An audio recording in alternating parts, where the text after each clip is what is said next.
Hello, everyone. Welcome again to yet another edition of our program. Today, we are going to be talking about a very interesting topic, the real estate. Real estate, how to tap into the real estate in the US. And there's a lot that is going on in the real estate market. And people who have money, people who have planned, people who are prepared for it are already cashing in into this. They're already making a lot of money in the real estate. So today we have someone who has not just gone through the program of becoming a realtor, but he has also associated himself with a very big company here in Houston, Texas. The company is a company that does, properties. They sell properties. So he's going to be giving us all the names of the company, where he's working and things he has done. But he has gone into this real and like big time. He has a license. He's a licensed realtor. And also he's a registered nurse. So I know in your mind, most times people ask me questions like, how long am I going to work bedside nursing? You have to create that niche for yourself. So Destiny is somebody who has created a niche for himself, even though he's a registered nurse, but he's also a realtor. Okay, so he can do his registered nurse job, but he also sells houses, okay, to even his colleagues. Okay, to even his colleagues. So you see that? So that's the thing. So when you even get into the US, if you happen to stay in the area or in Houston, Texas, where he is or where he's based, he will be a good plug for you to be able to get your property because he works with a very big company. I believe he'll be able to tell us all that details when he starts presenting. So today, just sit down, relax, and then enjoy the seminar. Now, Mr. Destiny, today we have a group of nurses. Majority of people who are listening to you are all registered nurses, and we are all, most of them have passed NCLEX. Most of them, some of the people that are here also are in UK, in Kenya, and so many people, so many places. So all of them, one of the major things that connects us together is that we come here every Friday to try to learn from ourselves and also to try to learn from the guest speakers, personnel that we're able to bring to the program. Okay, so today they are all nurses and they will be asking you questions at the end of your presentation. Okay, I will just sit down here, relax on the background, and try to understand myself. But even me, I need to learn. Like I said, learning is a continuous process. Okay, you can't stop learning. When you stop learning, you start depreciating. Okay, so Mr. Destiny, you're welcome to the program, and then we're all here and we're ready to listen to you. Oh, absolutely. Thank you, Decency. So I'm trying to share my screen, but I don't know. I think it's telling me to leave the recording first before. I'm not entirely sure what this means, but I don't know. If I just in case I get disconnected, just know I'm trying to find my way out.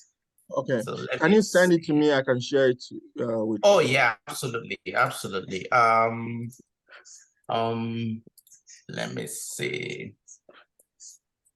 Dun, dun, dun, dun.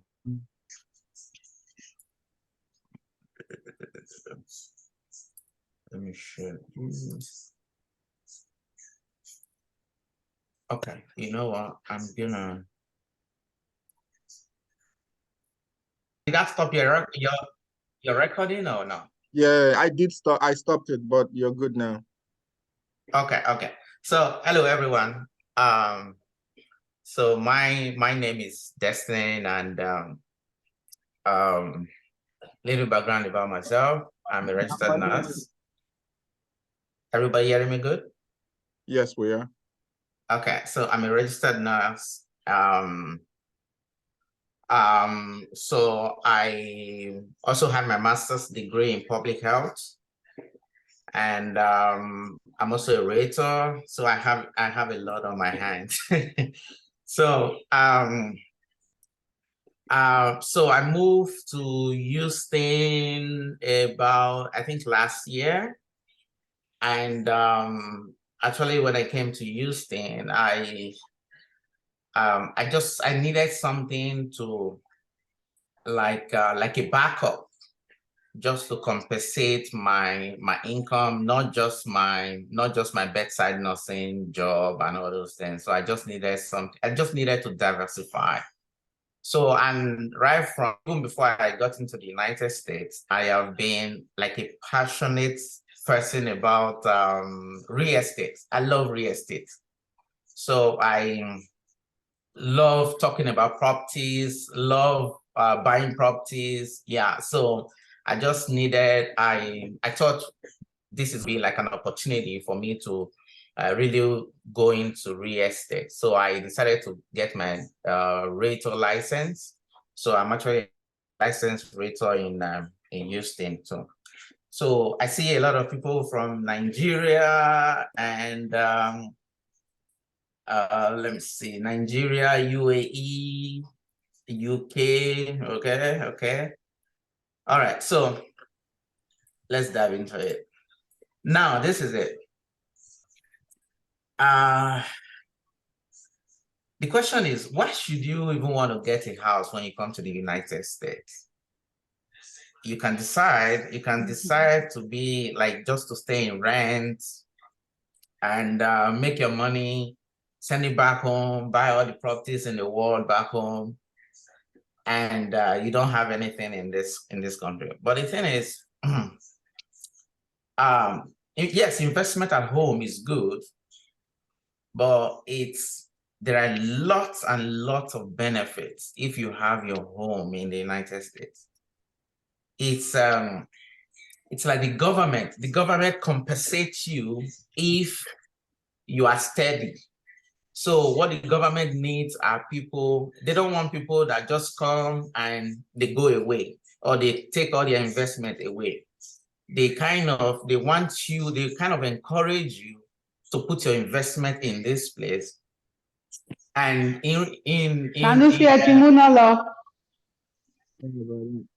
what's that? Sorry, it's just Oh, okay. So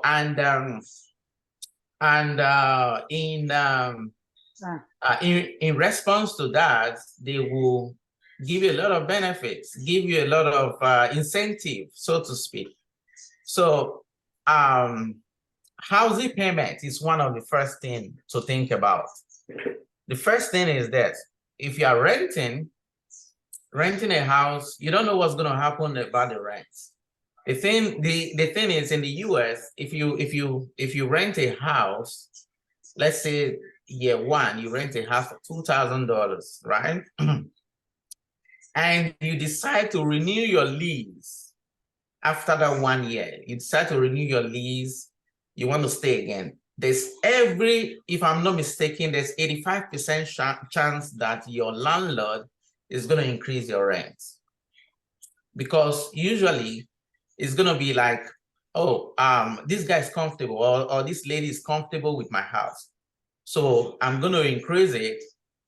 And so it's going to, at least, imagine $200. If you're putting $200 times it by 12 months again, that's a lot. It adds up. You may be thinking, oh, it's just $200. It doesn't mean anything. But man, it adds up. So that's one thing. The housing payment is unpredictable, and landlord can raise your rent. The thing is, if you are owning your home, right, those payments you're making, they are going towards your investments. So you're making payments every month. Let's assume, for instance, you're making $2,600 for your house, right? This is your house. That money you're making is not going to anybody. It's an investment. It's your money. It's your investment for the rainy day. So some of the benefits that I've listed, I listed a couple of benefits why you should be a homeowner in the United States. So, and one of these is that the landlord, like I said before, can raise your rent. And the housing payment goes towards your ownership of the home instead of the landlord, which is pretty much self-explanatory. So the second thing is appreciation. So houses. If there's anything in this world, I cannot think of any other thing apart from houses. If there's anything that does not go down, it's a house. You can buy a house today, $200,000, right? And in 10 years' time, you're not even 10 years, sometimes in 5 years' time, you don't expect to sell that house again, $200,000. It's never possible. There is appreciation. It's going to appreciate over time. And the thing is, as you continue to make your mortgage payments, the balance on your loan is going down, while your home is appreciating. It's just like the balance is going down and your investment is going up. So over time, homes tend to appreciate, and the value becomes the value is more, and people kind of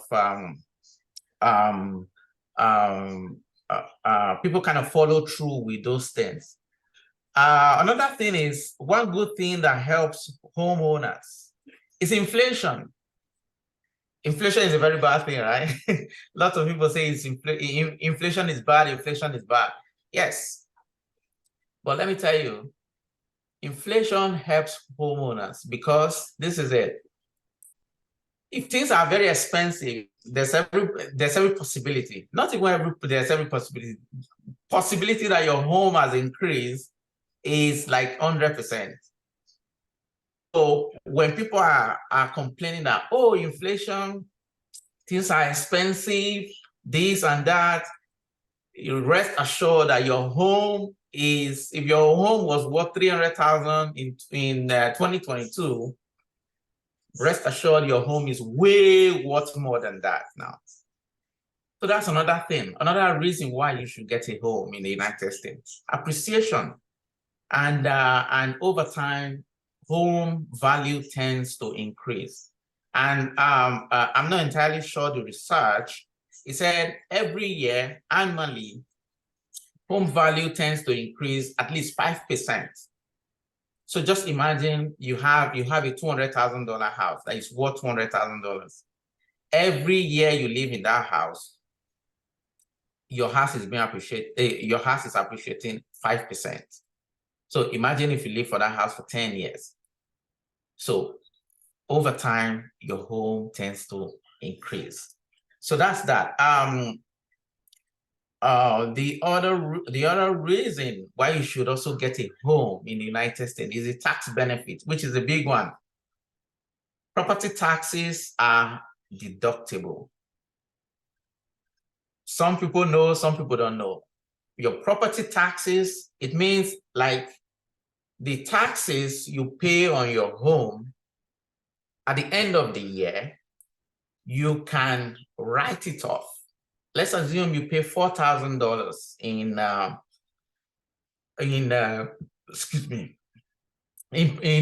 taxes for your home in a year. At the end of the year, when you're filing your taxes with the IRS, you can remove that money from the total amount you are that you're filing. So pretty much it's just like they're giving you a rebate, or they are paying you back for paying taxes before. So that's one. The interest you pay on your home, the interest, because if you're applying for a mortgage, except you want to buy a house, like say you want to buy a house cash, but if you are doing a mortgage, those interests you pay for your mortgage, they are tax deductible. A little disclaimer: I'm not a tax expert, but it's something that you want to talk to your CPA about. But the thing is that those things, property taxes and your interest you pay in your mortgage, those things are tax deductible. Another reason why you should get a home is privacy. Everybody loves privacy, right? And the ability for you to make modifications. You don't like this bedroom. You want to convert this bedroom to maybe a study room, or you want to convert it to a kiddies room or something. You can make those modifications when you own your home. It's not possible for you to make modification on a home you don't own. So that's it. I remember a friend of mine, actually a client of mine that just closed in a house, I think the last 2 months or so.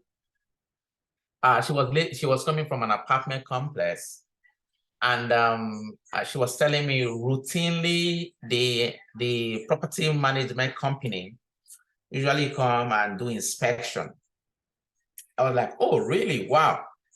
Like, what do they do in the inspection? She was like, they'll go into the home, like into their home, see if the paints are scratching off, see if they are pretty much destroying their home. I was like, wow, that's invading your privacy.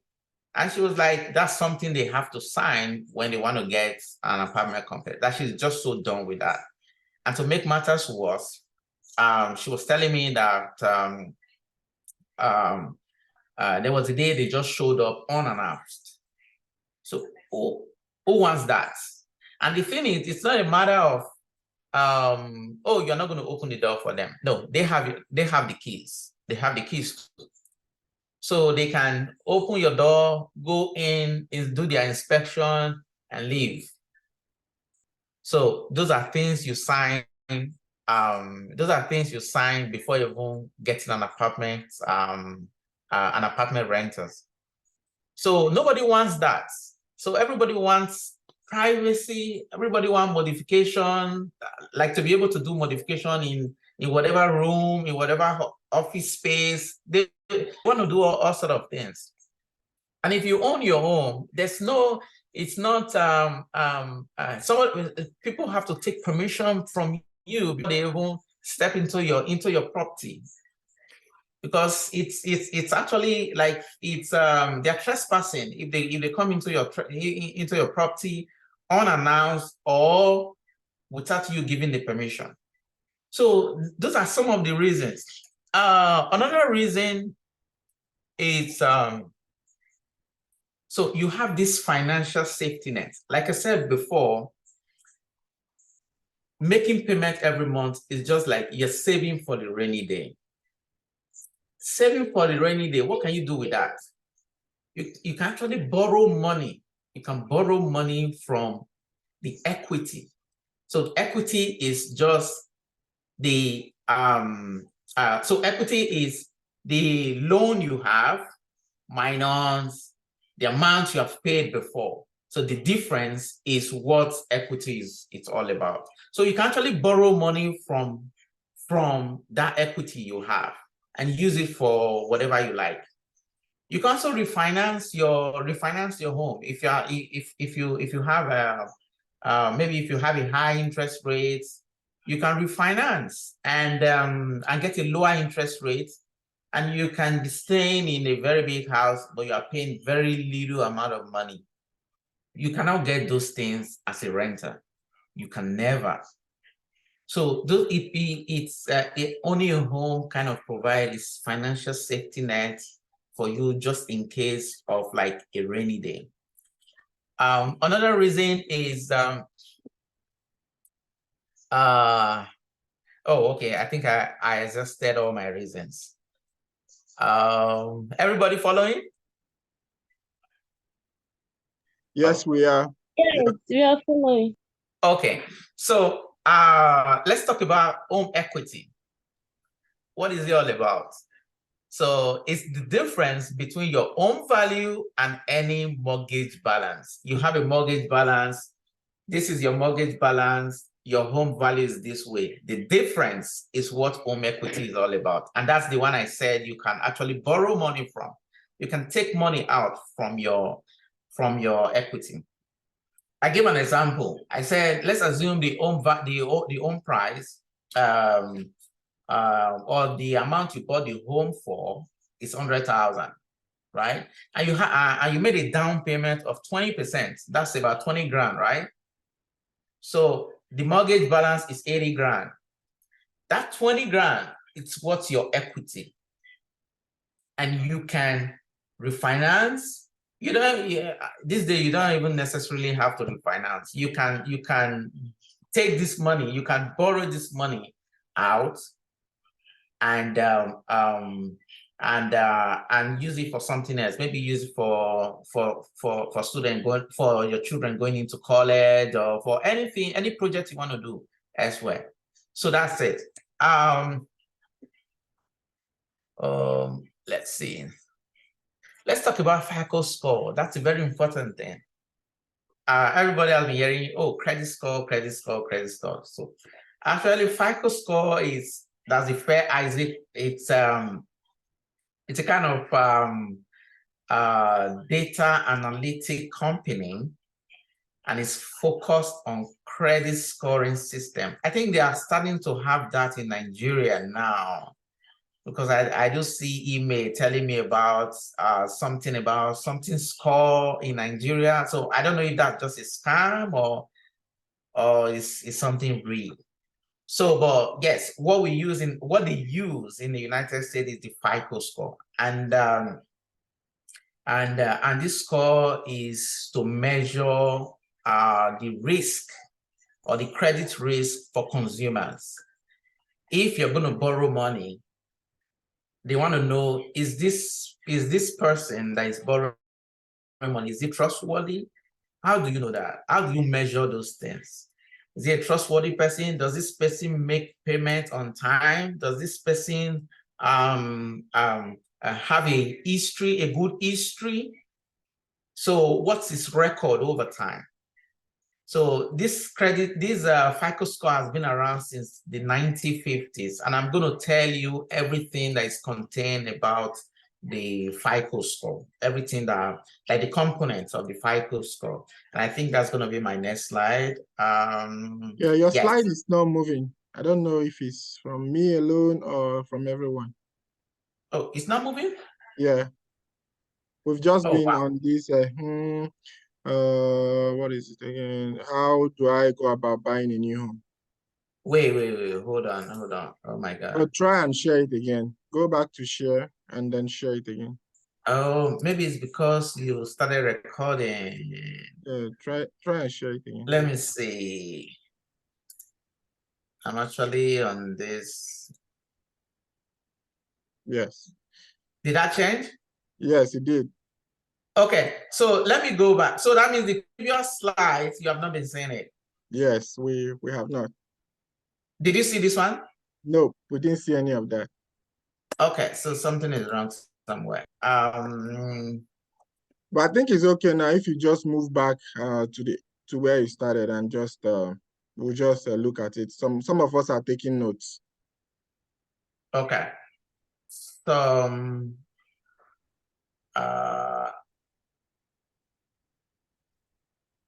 component of FICO score. I just I don't know if the okay, pause sharing. No. Did my screen change at all or no? No, we are seeing your screen is coming up like we are seeing it okay right now. Okay, so what are the components of the FICO or the FICO score? So it actually comprises of 5 things. It can be like the amount you owe, the amount of money you owe in debt. It's not really a bad thing. The new credit, if you're constantly applying, for credit, so those things count as a component too. The length of your credit history, right? Then the credit mix, which is student loan, mortgage, car loan, credit card. So those are the mix, different kind of credit. Not just necessarily you're focused on one place, which is maybe a mortgage or a credit card or a student loan or a car loan, whatever. So then the last but not the least is the payment history. So those are the 5 things that comprises of the FICO score. So those things are analyzed that give the credit rating for an individual. It includes the amount you owe. Let me just move to this next slide.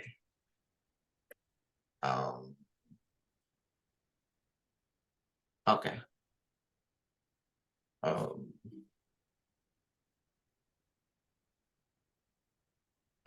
I'm just trying to, why is it not going back? Okay, I'm trying to fight with this thing. I'm not entirely sure why it's not moving. Oh, you can take it off slideshow. Yeah, let me stop sharing. Let's share again. Okay, I can take it off slideshow. Let's do that.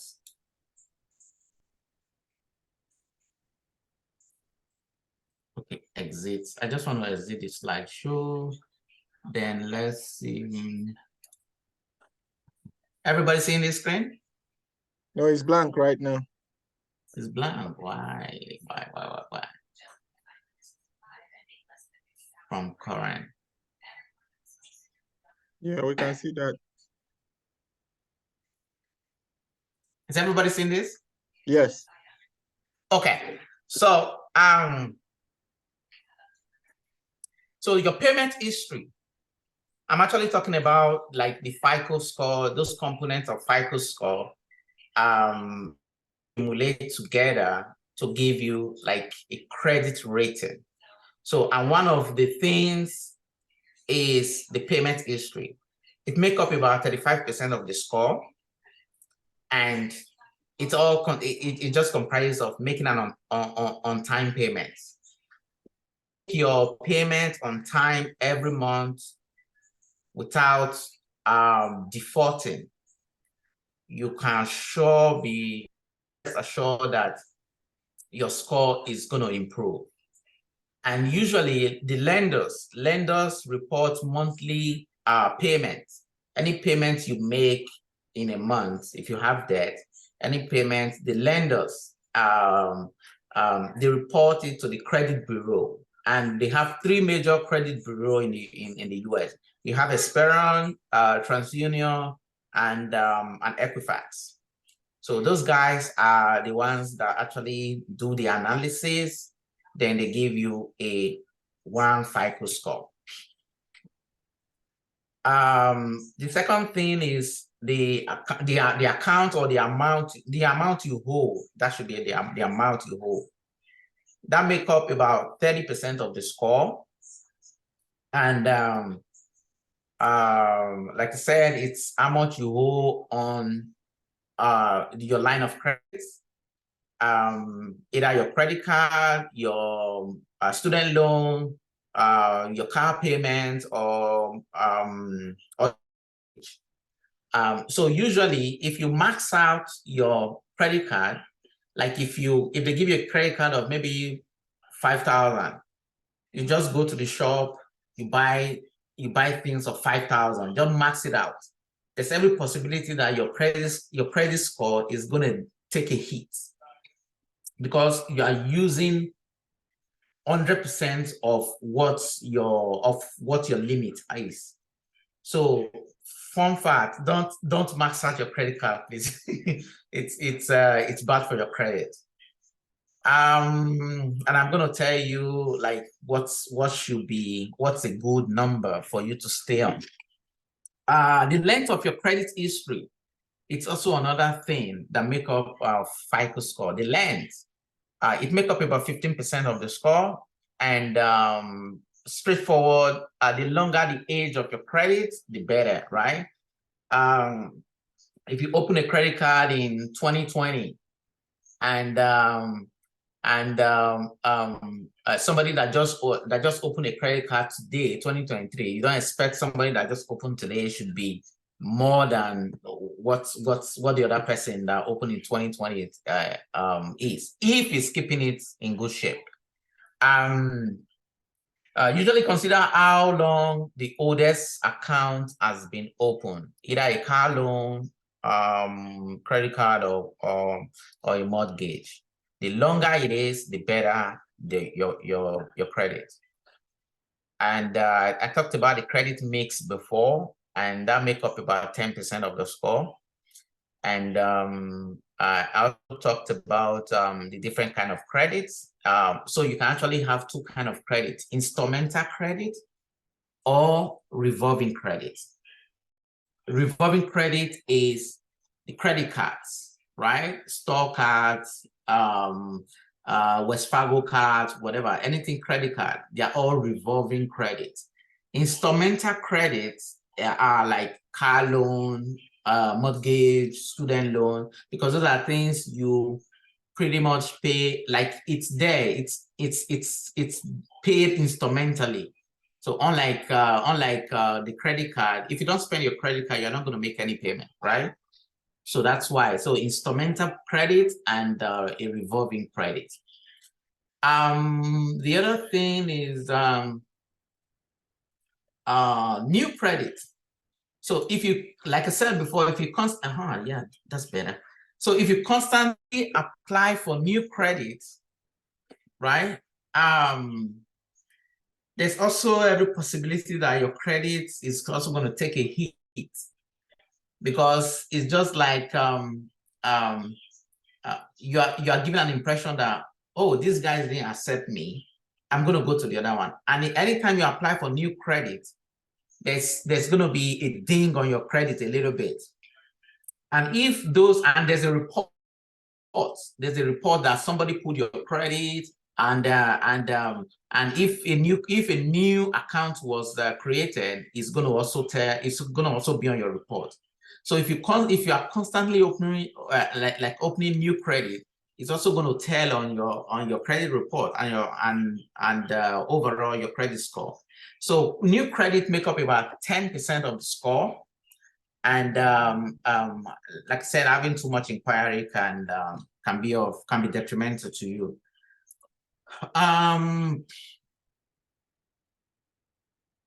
Okay, so I don't know if you guys can see this screen. I would have loved for everybody to see this screen. It's a credit rating system, the scores and all those things. Or maybe I can stop the sharing and share this. No, we can see it actually. Oh, you can. Oh, I'm sorry. Yes, that. Oh, okay. So so these are the ratings from poor to exceptional. A lot of people fall around this fair, good, and very good. Like they said, exceptional. Only exceptional people are in these numbers. So if you're talking about like 720, 740 and above, then it means you have done a really good job. Most Americans, I shouldn't say most. No, I shouldn't say most. Lots of American people their credits are bad. So very bad. They fall around this number, fair and good. So it's actually, if you've done a good job, you should be around these areas. And that's something you should aim at. What's the essence of this rating system? If you fall around these very good or exceptional numbers, it tells somebody, a lender, tells somebody that this guy is going to be able to make his payments. This guy is not a risk borrower. We can give him our money to borrow at a lower interest rate, because we are rest assured that this guy is going to make his payment on time. This guy is financially responsible and is not going to go around squandering money. So that's just what this rating is all about. And of course, if you are below 580, you may not even qualify for anything. Yeah, as far as I know, you may not even qualify, because FHA loan, it's you have to be 620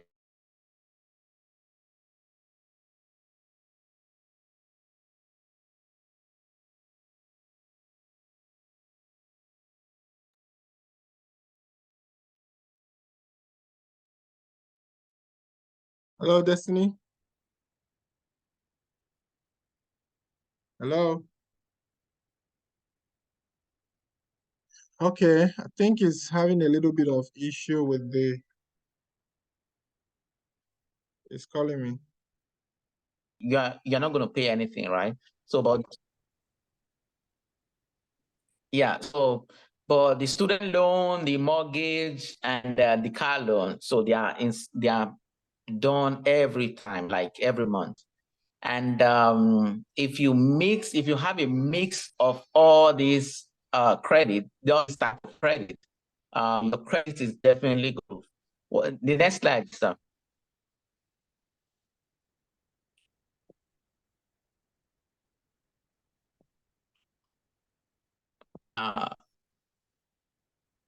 Yeah. One more. Okay, yes, that's fine. So new credits, it make up about 10%, and it's just okay, yeah, I think this was where we stopped actually. Right. And I was just trying to say, a lot of people in America fall around the fair, good, and very good. Only exceptional people are above 800.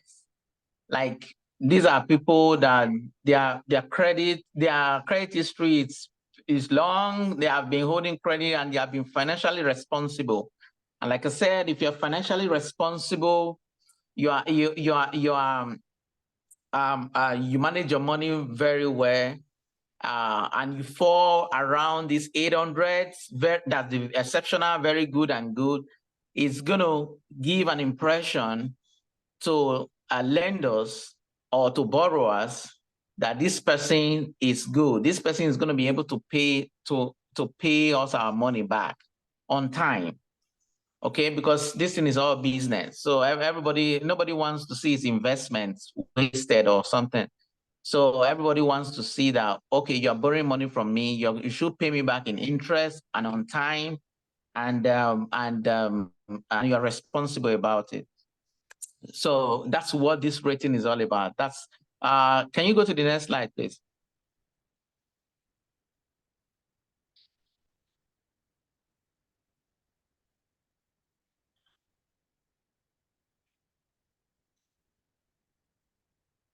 Okay, so yeah, I gave some tips on how to improve your scores, right? Making on-time payment. If you make your payment on time, you don't default to get into collection, you can rest assured be having an improved score.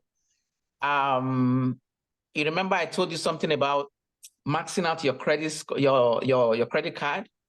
So if you max out your credit card, it's going to tell on your credit score. So what you want to do, usually you don't want to stay more than 30%. Don't spend more than 30% at all. So that means if you have a credit limit, you have a credit card, or you have a total credit of, let's say, 1,000, right? You shouldn't spend more than 30%. That's about 300. You should spend 300 if you have a $1,000 credit card. So staying there, if you spend way more than that, or maybe you're around the 80, 90%, your credit is going to take a hit, I tell you. So that's another tip. If you think that you need more, if you think you need more of your credit limit, like for instance, you're approved for 1,000 and you need more, or what you want to buy is like is maybe 800. Ask your credit card company. Tell them to increase your limit. So if you increase your limit, it's going to increase your credit, it's going to reduce your credit utilization. So it means that you have, let's say, up to 3,000, and you are just using and you're just using maybe 800 or 1,000. So it's going to be different from somebody that is approved for 1,000 and is using 800. So two different things. So tell them to increase your credit limits and you'll be fine. And again, add to your credit mix. which is another thing we have emphasized before. And what's the next slide, sir? Okay, go ahead.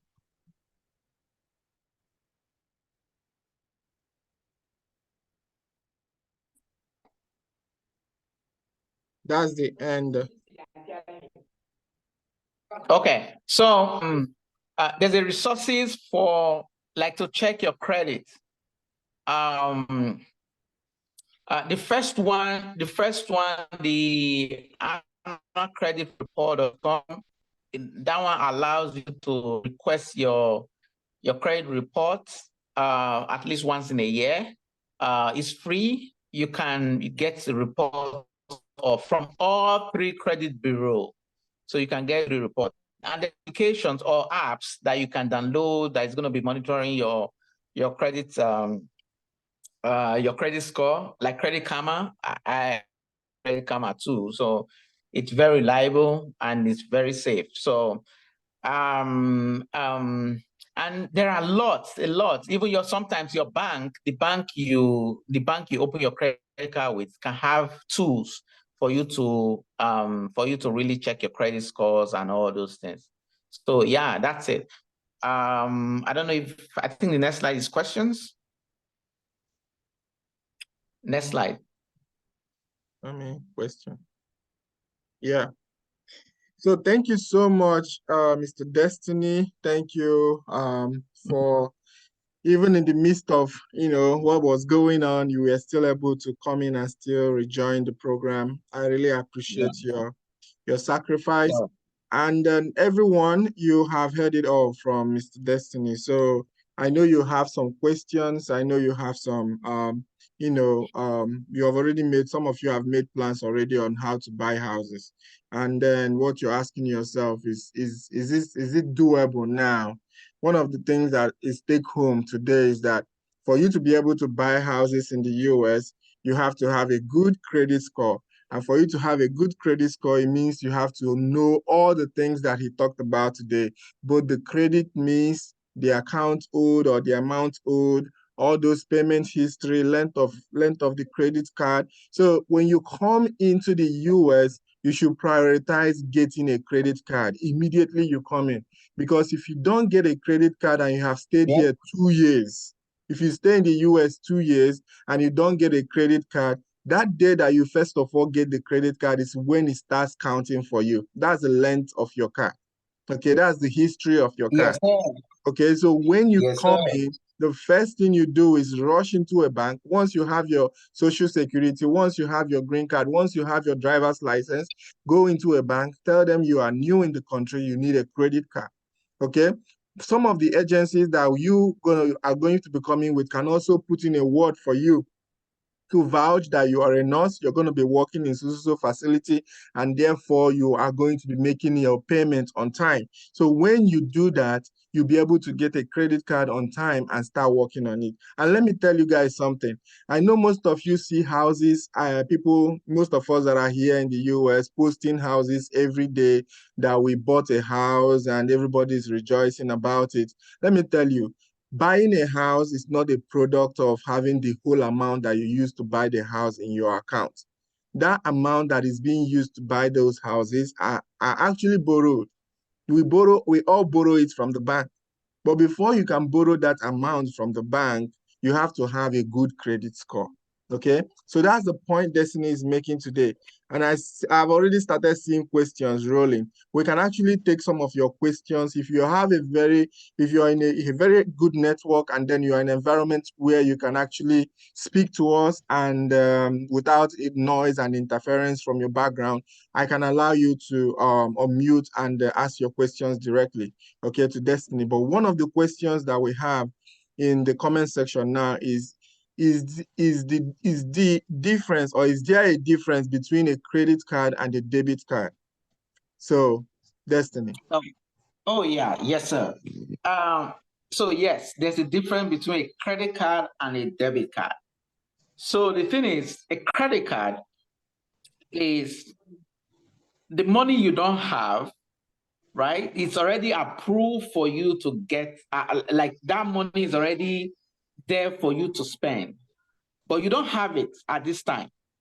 With the and it's going to be like you're going to pay back when you have it. That's the credit. A debit card is you have that money in your account already, right? And once you make payment, that money is coming out straight from your account. So it's just like a prepaid card. A credit card is like a prepaid card. Like money is there already that you don't owe. So once you make payment, it's going to come out with the promise that you are going to pay back. So that's what credits and debit is all about. Okay. Pierre Lee is also asking, can we have both? Can we have both credit card and then debit card? Absolutely, you can. You can have both. Okay. You can have both. I hope your question is answered, Pierre Lee. All right. And we have another question from Kay. Say, how long can one be in the US to be eligible to buy a Okay. Decency, you want to answer that? Because I know it was the first year. I think I'm notorious for that. Everywhere, Yes, anybody that is yes. buying house now, I think most of the thing is coming from inspiration that me buying house within the first year of being in the US, actually made news that time because we have been here for, so many people have been here for a long time and they didn't think it was possible, they didn't know that it was possible for you to walk into a bank and demand that you want to buy a house and this is the house you want to buy. So when I did it, people were like, oh, this is possible. And then I think that record has actually someone has actually beaten that record because I have seen numerous people coming in now, before you know it, they buy a house. But let me tell you one thing, as long as it takes you to build your credit, build enough credit for yourself in the United States, that's when you can buy a house. Okay, and you know how long it takes you to build a credit? It takes you about 6 months for your credit to first appear. So 6 months of your being in the US, if you came in here and went to a bank straight and applied for a credit card, in 6 months' time, you should have a credit score. Okay, so in 6 months' time, even before then, you should have a credit score. So when you have that credit score, one of the things that you start going to the bank to ask them is, I want to now borrow a house, borrow money to buy my own house. And at that time is when you can access those money or those funds. So it's possible for you to buy those houses at 6 months. You understand? So in 6 months, so I'm waiting for people that will come in, especially you that is having this information. I'm waiting for you guys to come in and buy a house within 6 months so that my record can be off the internet as the person that bought in 1 year. Hello, good evening. Good evening. Yeah, Mercy, how are you doing? Fine, thank you. I'm so happy to be here. Thank you so much. You're welcome. Thank you for being here. I have a question as regards to building your credit. If maybe you have the money like in debit card, but requested for credit card, and you're not really making use of the money that is there, is it a good one, or you must make use of the money so that they will know that you're using it? Thank you.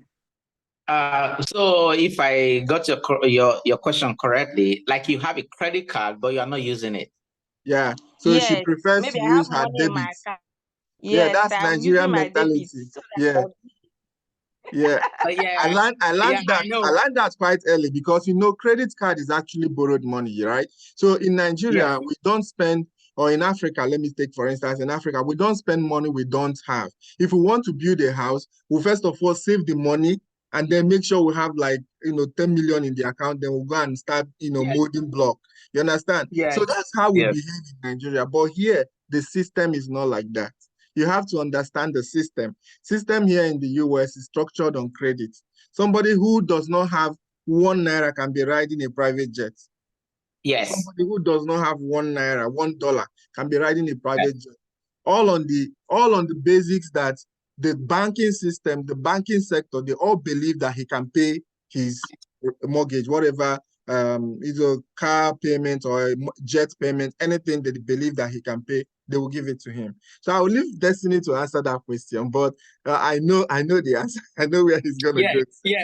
So yeah, thank you. So the thing is, it's you know, we like Nigeria mentality, right? We believe that if you have, you are worthy if you have a lot of money in your account, right? In America, it's not like that. No, it's based on credit, right? Credit, and if you're able to make those payments, you're good. So I remember somebody came from, I think, Port Harcourt or something, and the guy was telling me, "Oh, we are very broke in this place, blah blah blah," and that you are not going to see somebody that has about $50,000 in his account. I'm like, if I have $50,000, right, I'm going to use it for an investment because I'm not going to put it in my account. It's like Nigeria, whereby if you have, let's say, 10 million, it's going to be in your account. So that's just the difference. And to answer your question about you are not using credit, you like to use debit. It's advisable, right, for you to at least use your credit once every month, at least. Don't spend it all. You can put your bills, you can use it to buy gas, pay it off at the end of the month. You're just building your credit. It's as simple as that. Just gas, just buy gas. If you think, oh, I have this money in my debit account, right? Don't use your debit. No, you're not helping yourself with your debit. Buy with your credit and send the money and pay it off in your credit. So because your credit counts towards your credit score. So that's just the thing. It's better, me personally, it's better to use your credit, then you pay it off on time and be financially responsible doing that. If you have a limit of 500, don't just go spend your 500 that you don't have. So it's better for you to spend money you have. Once you spend it on credit card, then you pay it back with your debit. So that's that. Then for the other person that I talked about, I think in the comment that said, how long do you need to buy a house?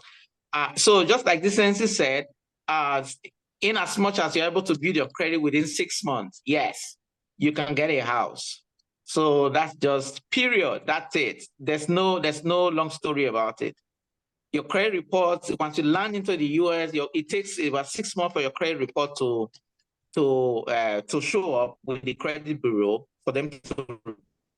Then if you have a report, then they can lenders can use that. If you go to your bank, they don't accept, go to mortgage brokers.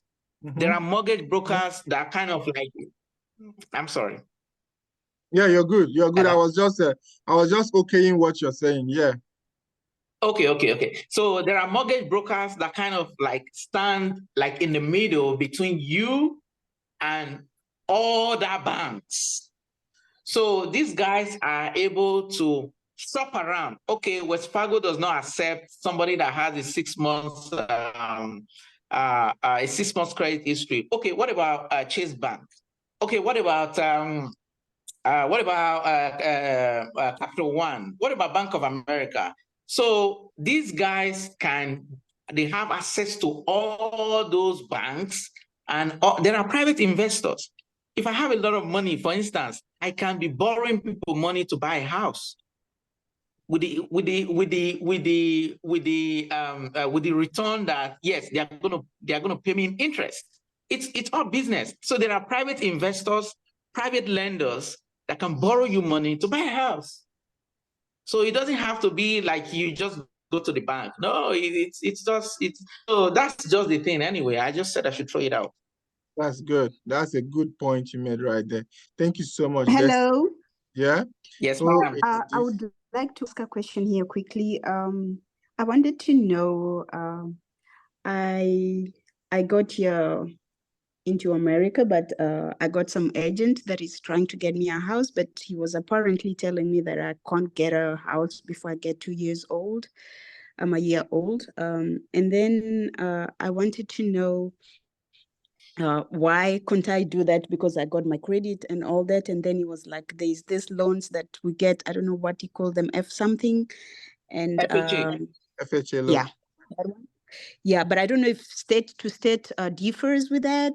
And then he said that you have to do like IRS twice at least for you to get a house. So I was like trying to get another agent for like a second opinion. And then another thing that I wanted to know, what advice do you give for a couple to buy a house? Is it okay for somebody to like one of the couple to apply for a house and then later get the names in? Or can both of you apply for a house? Because somebody was telling me that you won't be able to get a second house if you want. So that's all I wanted to say. And then another question I have, I'm sorry, I have Okay, a lot. hold on. I'm sorry. So the Yes. first question was 2 years history of IRS, right? Yes, yes. Uh-huh. The second question was what? So the guy actually said that we can't buy a house if we are not 2 years old. And then Yes. the second question was what did Whether I you ask? and your Yes. husband What can do buy you a advise? house or What buy do you a Okay, advise to a couple. couple? Mhm, mhm. Uh-huh. And then my third question was, if you get a house and then you get a fixed interest, and then they give you like, we got 7 years of fixed interest, and then after that you can change it, or they give you like 30 years fixed interest. How long can you wait to refinance it, and how bad can it reflect on your credit? I mean, I just wanted to know, because I got a car loan that I wanted to refinance, but I was thinking maybe I should wait after I get my house, then I can refinance it. So I don't know if it's got some negative effect on that. Okay. Okay. So let's start with the last question. How long can you Last question, refinance, please. right? Let me just give my Yes, last let's. question. Oh, Another okay. You last have another question I one. have. Okay, sorry. Yeah, I'm sorry. I have so many questions. And That's why then you're here, right? Yeah. So, and then another last question I was asking, what do you advise? If I got my savings, is it good to put it down as my down payment? Or should I do something else with it and get a 100% loan? What do you advise? Okay. Can you give us a name of the person asking? I know we mixed the introduction. I'm Christine. Christian, which part of the US are you, so we can have more clarity in the answers? In Just the states. Minnesota. Okay, good. Thanks. Mm. All right. Go ahead, Destiny. Okay. So advice as per down payment. If you want to use your savings, that's fine. Pretty much you need to put Is a it down okay? payment down. Yeah. You need a down payment. And except you have other means of paying the down payment, then Come again? other means like if like I said you need to pay a down payment, right? So if you want to use your savings, to make that down payment, that's fine, absolutely, 100%. Okay. If you decide you don't want to use your savings, then you should have other means of making your down payment. You can make your down payment with your retirement funds. You borrow from your retirement fund and use that if you want. If you have a very fat retirement fund, then you can use that as a down payment too. Well, I just you can started get working. Yeah, okay, yeah. So you can get a gift from relatives. Gifts that are acceptable are usually gift from parents, gift from huh?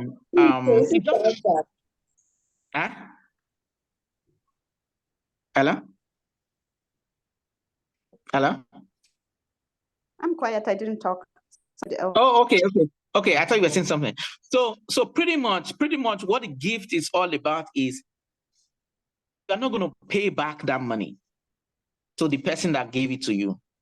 So somebody can write you a check, a relative can write you a check of, let's say, $30,000 towards a house payment, right? Or towards a down payment, right? And if you're able to make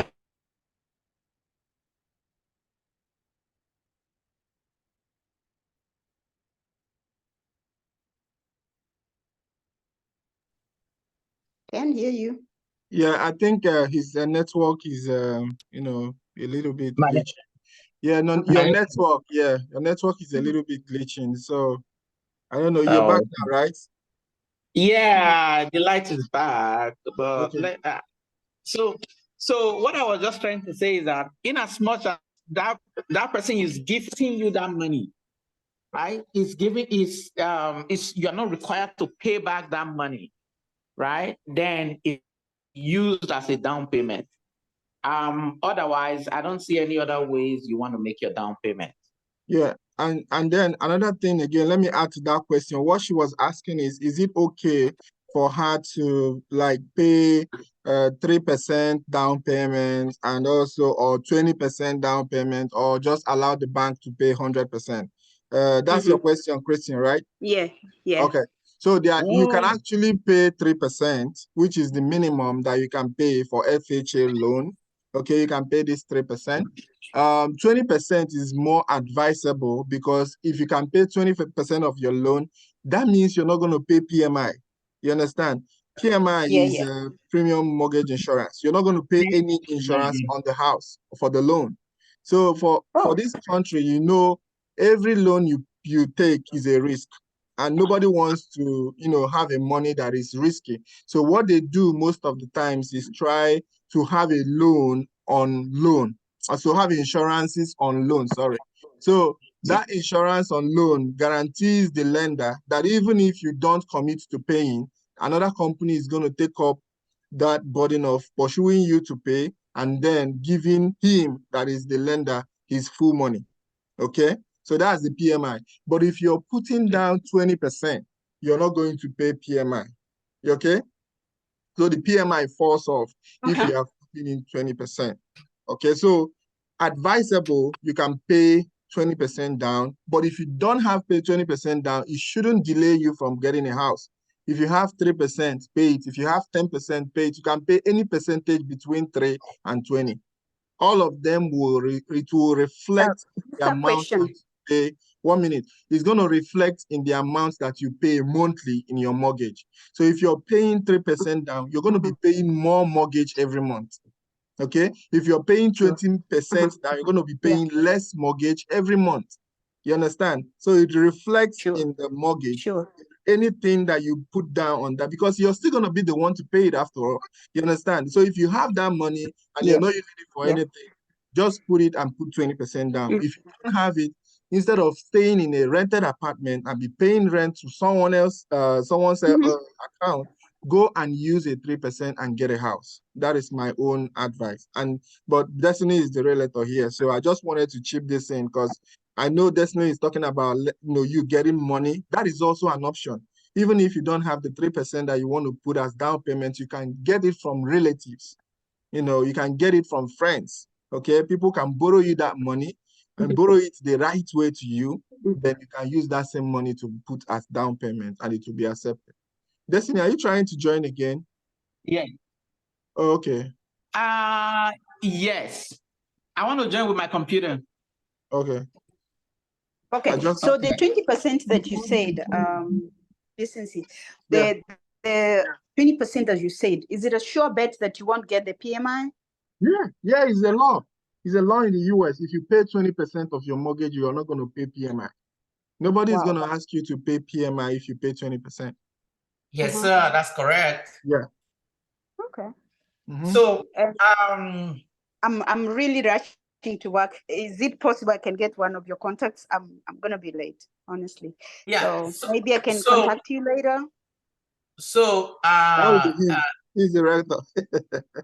He's the realtor, but you can actually have my contact too. I put it on the comment section. I'll put it to you. You want to send your contact too? Yeah, let me actually send the link. The link for my business card. Good. That will solve the problem. Yeah. Yeah. So while I do that, you also mentioned something about, is it better for couple to apply for the loan, or just one person? It doesn't matter. Honestly, it doesn't. If one person is financially capable of taking the burden, right, of applying for the loan and is going to qualify, that's no big deal at all. It doesn't change anything. But But you can, if both couples are working, and you feel that maybe if one couple apply for the mortgage, he or she is not going to be approved, then it's better for both income to apply. So, but either way, it's still gonna be both of you that owns the home. If you understand what I mean. Right. you know what I don't understand is, okay, well, I'm new in America, but in Africa, we could get 1, 2, 3 houses on loans as long as you got a good credit. Okay, I mean, and you're paying okay. But I'm like, why wouldn't I get a second house if I'm paying okay for my first house? So I the mean, thing it is, doesn't like, make let me come in. So what is gonna be is, for me, it happened to me. So if you want to buy a house, especially your first house, okay, if you qualify, that's what Destiny is saying. If you qualify, you can buy it alone. If you don't qualify, you can buy it together with your husband, okay? Now, if you qualify and you still add your husband to buying the loan, that loan is going to reflect in your credit score and it will reflect in your husband's credit score. That's Okay. correct. Okay. So when Gotcha. your husband wants to borrow money again, they will say he's owing $5,000, $500,000, for instance. And then you want to borrow money again, they say you're owing $500,000. Okay.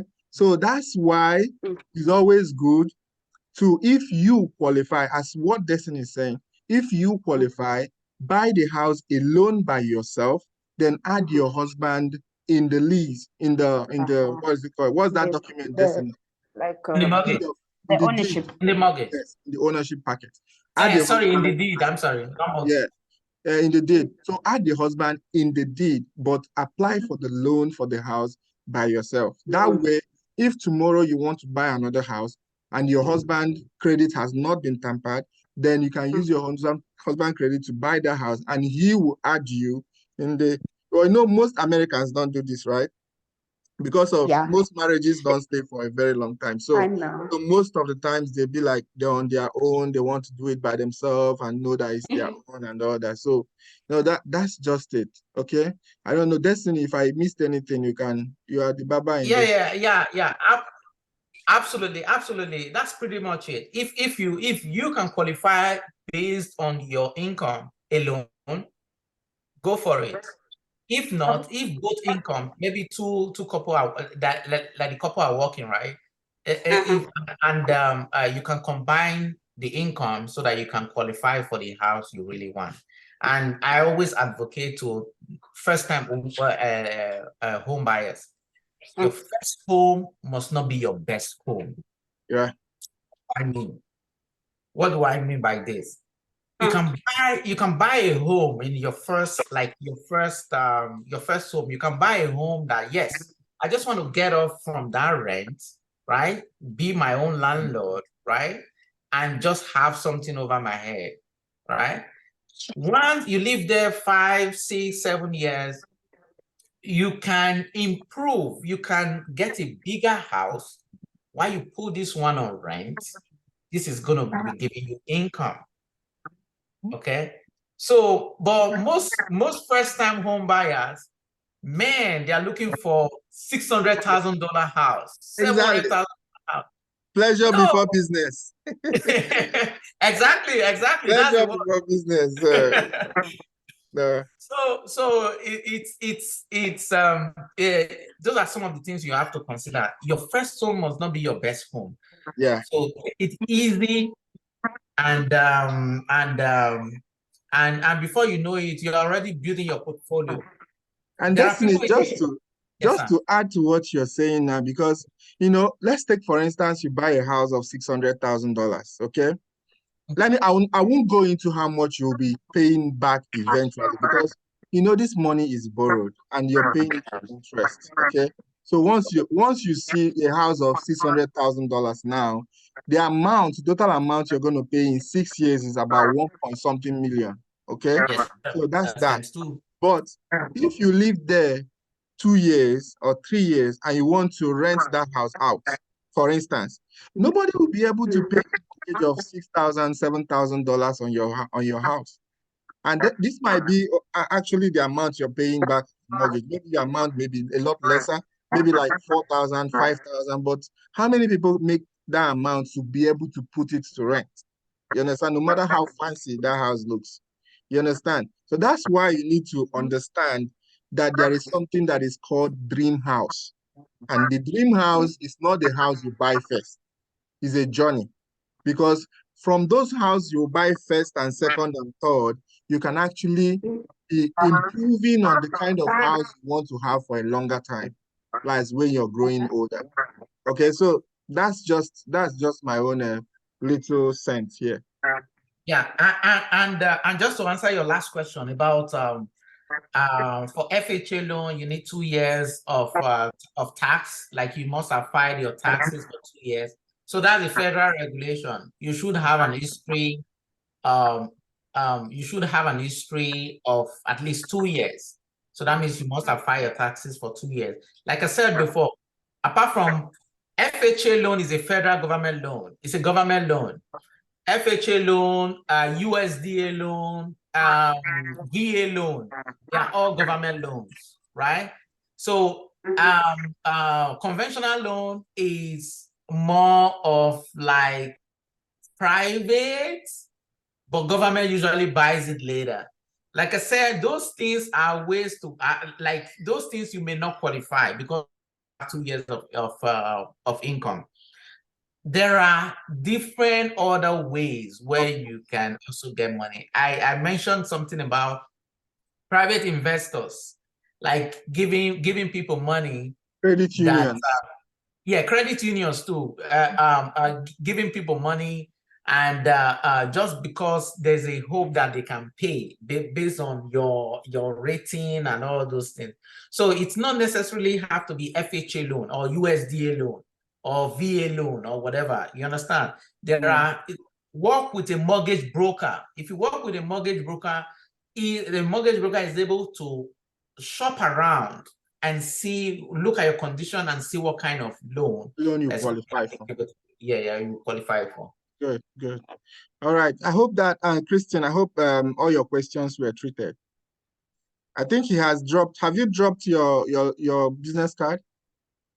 Yes. Yeah. It's on the. I put it on the chat box. Okay. So if you click on that link, you're going to see my business card there. Okay. But Christian, you're good, right? I'm sorry. Christian. Yeah, she's probably heading to work. All right, I guess so. So that's fine. Yeah. So and the last slide also has my business information too. Okay. After the questions, so you can just do that up. Okay. All right. So we have a question from. Let me see. I'm having someone. Okay, we have a question from Monsurat. Monsurat said, I came to US last 2 months and I have a credit card already. On my Credit Karma, it shows that someone made an hard inquiry that affected my credit score. That inquiry was made in July before I even came here. Should I be worried? What should I do? Wow, that's a fraud. I'm thinking about fraud. So even before you got to Unite, you got your social security number. Somebody made an inquiry, right? That should be. This should be something. I think you should actually go to the provider of your credit card and ask them questions, because they should be able to take that down from your history. Because you didn't. I have never heard about this. Yeah. Yeah, me too. I've never. So I would advise you look at the Credit Karma, right? see the people that made the inquiry. Usually Right. they are going to put the people The that made the name. inquiry. Yes. Yes, give them a call and ask them what's going on. You understand? If that doesn't do anything, you can call the credit bureau too. Mm-hmm. Okay, you can call them too and ask them what's going on. If it's TransUnion or if it's Esperon, what's the other people? Oh man, I forgot. Yeah, Equifax. yes, exactly. Thank you. Equifax. You can give them a call and ask them what's the credit all about, what's the inquiry all about. You have not been in this country and there's already an inquiry, a hard inquiry for that matter. Mm-hmm. So please follow up on that. So And you also, just this rule can out also be everything. like a fraud. I'm looking at it because I know some Yes. people, have a way of generating wrong credit, Social generating Security. social security number and trying to scam a lot of people. So it might just be that. I'm not sure, I'm not certain, but I think what Destiny said is what you should do. You should try and give them a call and find out what actually went down with your credit score. Okay. Then I hope that question is answered. Okay, I have another person. His name is, he said, no name, it's just a Hawaii. He said, please, is there any discount or is there a discount in any form for newcomers in the US? In discount. Are you talking about in terms of buying a house? There are some That's what I benefits. think. That's what Yeah, there I are some think. benefits.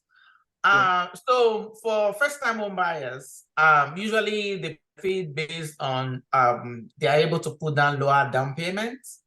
For conventional loan, 3%, for FHA loan, 3.5%. So they can put as low as that as a down payment. So if you're buying like a $300,000 home, you are talking about you're talking about maybe around putting down 11,000 or 12,000 as a down payment, then financing the rest, and you get those benefits because you are a first-time home buyer. You have never bought a home here in the United States. That's the only discount I can think of. If you are talking about maybe discount in terms of reducing the price of the house, I'm not sure about that. But one thing I can tell you is if you work with a good rater like me, Yes.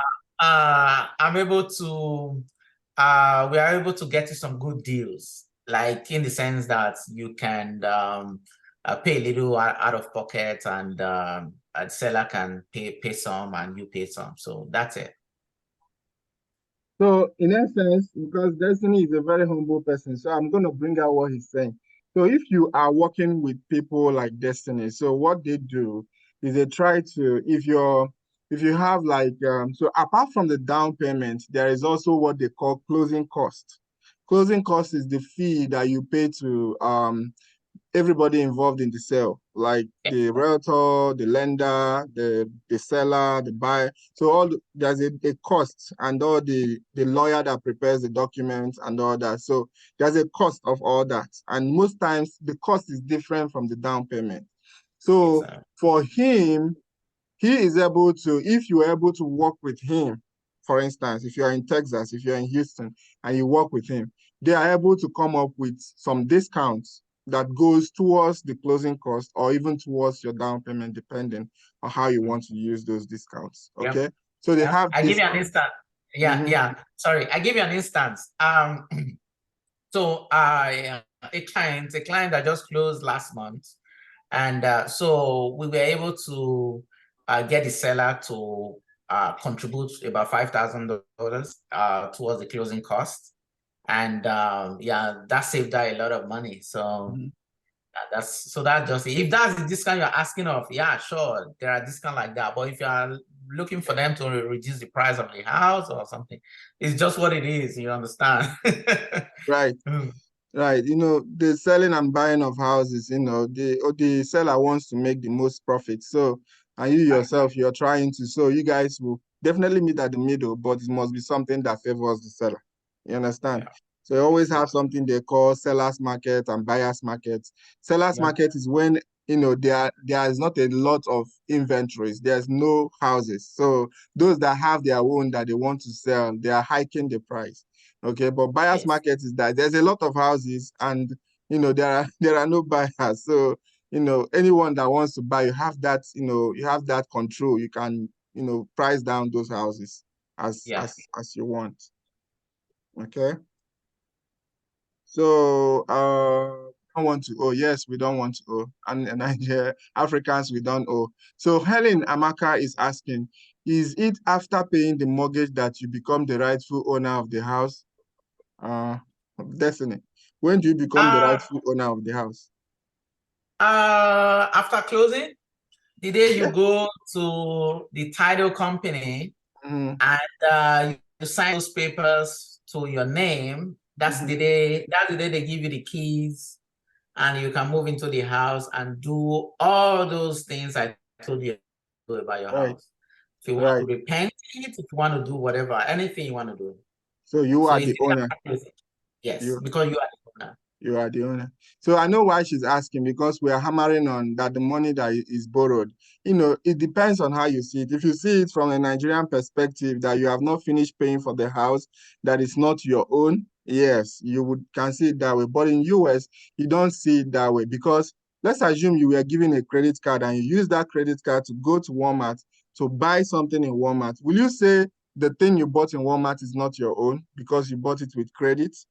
That's the same thing with housing. So if you buy something with a borrowed money, it's still your own. You bought it, is your own. You qualified to buy it. They believe that you're going to pay it off. But there is something also that is called foreclosure. Like if you are not able to pay your house bills, you understand? Government or the company that gave you that house can actually come back and say, we want to take back the house. And then you go and do plus and minuses. How much is your real money that is in the house, and they take it back. And let me tell you, foreclosure is a long process, man. You must have been consistently not paying for your mortgage for a period of up to 6 months. So it means like you have not been making payment for about 6 months, and before they can even begin the process of foreclosure. So it's a very long process. So it's your home, it's in your name. So forget. So use it as you want. If you want to cut down trees at the backyard, you can. Nobody will tell you not to. If you want to build a small storage space, you can do anything you want. So far, you have already paid for that house. So someone said, I joined late. Will this be uploaded in DNA YouTube? Yes. Just go to our YouTube and subscribe so that when we upload videos, you can get it right there. Okay. This one will be uploaded and we are recording. All right, so Ijoma Godwin is asking, for us that's about coming into the US, what type of house is advisable to rent before we look for one to buy? Okay, so what kind of house is advisable? Okay. So yeah, that depends on your situation, honestly. If you are a single person, an apartment complex is not going to be bad at all. If you have family and you want more privacy, I would say rent a house. But of course you're gonna pay more money. So but there's every cost to privacy, right? So if you just want to like maybe stay for maybe some time, maybe 6 months or maybe 1 year or something, I would even say 6 months. If you want to stay like 6 months, an apartment complex. And yeah, otherwise maybe a house. Again, it depends on your situation. That's good. Thank you so much, sir. Yeah, Yes, so sir. we have another question. It says, if someone decides to get a private, I guess it's private loan, like that it doesn't come from government, does it add to your credit score? It does. Is it reported in the credit score? Yes, sir, it is. Everything has to be reported to the credit bureau. All right, so I believe that question is answered. Another question is from Pelly. He says, which states have affordable houses for buying, and does the state matter? Does the state matter? No, it doesn't matter which state you live in or which state you purchase a home from. But bear in mind, though, there are some states, their property taxes are very high. Like the state I moved from, New Hampshire. So let me tell you something about property taxes here. It's actually based on county level, like county. It's not like a general state. So some states have state taxes on property and county taxes on property. But in Houston, in Texas or Houston, we don't have any state tax at all. So it's the county taxes that that you have to fight with, which is the property. So you pay your taxes to the county. So if you are in Houston, then I can tell you more about the taxes part. But if it's maybe other state, because every state has its own laws, they have their own laws. Even counties sometimes have their own. They have their own ordinance and whatever. So yeah, it's just to answer your question. It does not matter the states. It's all based on if you like that state. Some people like cold weather, so they want to go stay in a place that is cold, so they want to buy a house. Like decency like cold weather. My So, my state is not cold. Virginia has a little bit of everything. It's not cold, honestly. okay. Yeah, it's not. Oh, okay.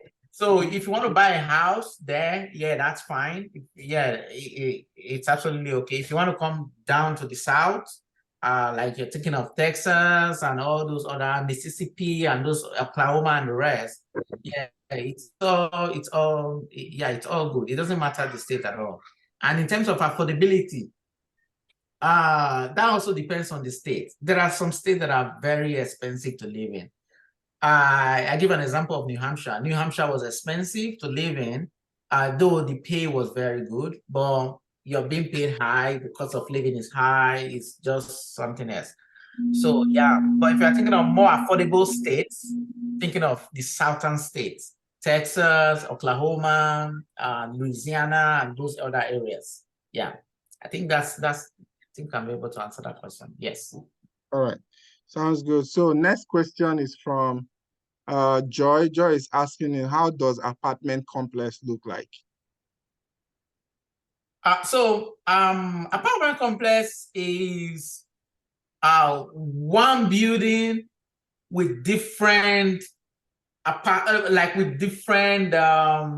spaces inside.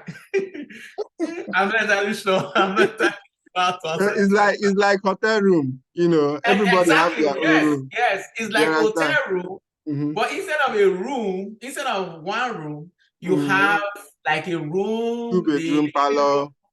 Exactly. But it's one building. With many people. Yeah, with many people, yes. Yeah. So it reminds me of when we lived in an apartment and we lived up, and then the person that lived down was always coming to tell us, your kids are not allowing my kids to sleep. Oh my God. I remember those days. I'll be like, there are stages in this life. Yeah, I know. Yeah. So that's a picture of, how it looks, in those. And most houses here is built with wood. Okay.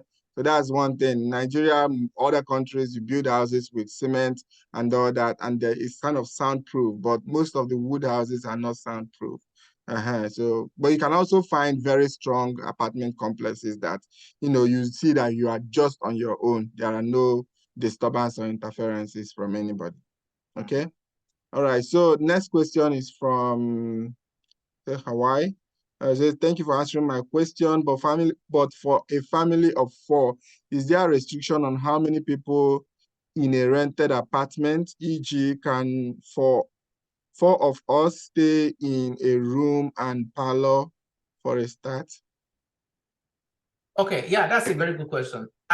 It depends. It depends on where you're living in. So there are some states that have what was that thing? Like they have ordinances whereby there are number of people allowed in a room, right? So But in this case, 4 people living in one room and parlor, I don't think that's going to be possible. Most states in the United States, it's usually 2 kids in one room, if I'm not mistaken. You're right. And then if it's apartment complex, they're going to ask you how many kids do you have. Okay. Yeah, that's going to qualify. They will tell you if you have more than if you have up to 4, you should be looking at 2-bedroom and maybe like 3-bedroom. Yes, 2 or 3 bedroom. All right. So Gloria is also asking, he said, if you are working, for example, in North Carolina, can you buy a house in Texas? Is it possible? Absolutely. It's very, very possible. Very possible, period. Okay. All right. I think we've come to the end of our questions. I don't know if anybody will have anyone that have any other pressing questions that we have not treated today that you would like to ask. We would be more than happy to take that question. So either you keep it on the comment section, on the comment box, or you can raise your hand and then I will ask you to unmute so you can ask the question. And meanwhile, we're going to be, Destiny, okay, you've done that. Destiny has dropped his business card and link in the comment section. So you can actually reach out to him if you need any of his services. And then also we will be having someone else by next week. It's going to be another interesting episode next week for us to deliberate on driving in the US. Okay, we're going to talk about driving. A lot of you know that you know how to drive in your home country, but we're going to talk about driving in the US. Okay, next week.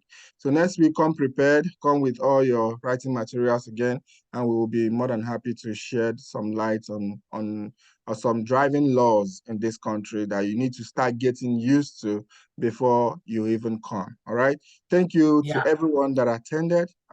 Destiny, you want to say something? Yeah, I was just gonna say that my business, the link to my business card is on the chat box, and feel free to give me a call, give me a chat on WhatsApp, whatever. Even if you have a question, that's fine. You can ask me. I'm based here in Houston, Texas, and I can help everybody, even if it's just a question. Yeah. All right. Thank you so much, Destiny. So Just a quick question, please. Okay, yes, go ahead. Do we have your number over there that we can reach you? Yes. If you click on the link, you're gonna see my business card is gonna come up. Okay. My phone number is there, my email is there, everything is there. That was a very fruitful discussion. I really liked it. And just to add, somebody said that they did a credit run on her card. I think the most corrupt place is USA when it comes to online stuff. We actually got a mobile line, and then